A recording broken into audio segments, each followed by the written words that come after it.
Hey everyone, I'm going to do another quick video for you on how to use the colour drops when encasing a rose. I'm starting off just by putting a nice background colour on. I'm using the Crystal Nails coloured powder number 400.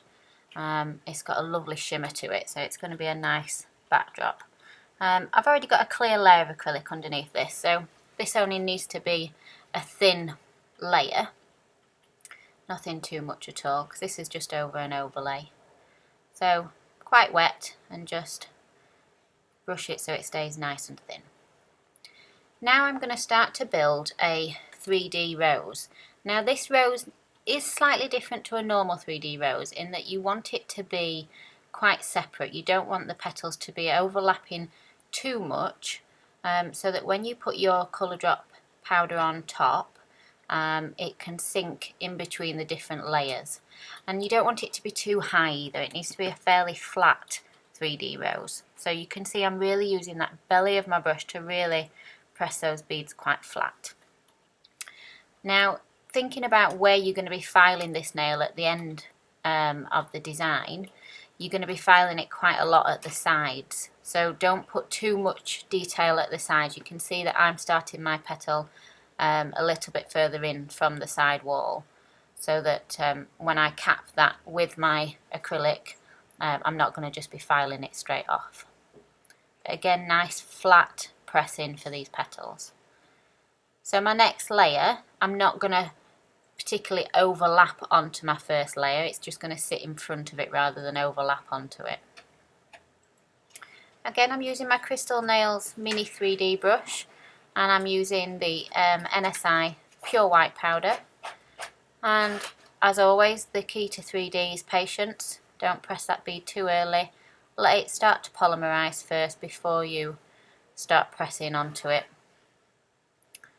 So I'm going to come in and do my centre bead now. But again, still quite flat. So I'm just pressing that centre out now. I'm just putting another tiny little bead just in that centerpiece. 90-degree angle when you're doing your center of your roses, so you use that point of your brush. Okay, so now I've put a couple of drops of pink colour drops into my monomer, just a couple of drops into my monomer, so that when I pick up my clear bead of acrylic, it actually appears as like a transparent pink, like a jelly effect.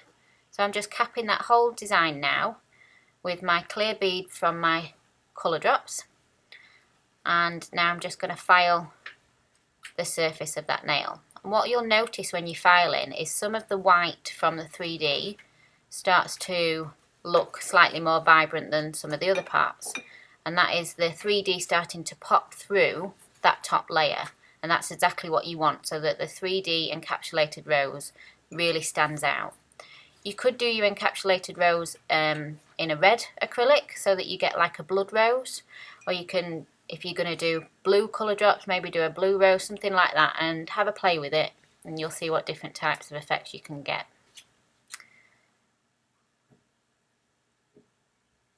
So I'm just going to finish that filing, and we'll get the top coat on so that you can see this design popping through.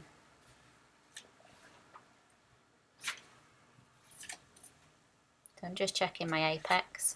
Get rid of your dust. And you can see little sections of that rose standing out more than others. Using the Perfect Nails Flexi Gel top coat. And that nail's now done.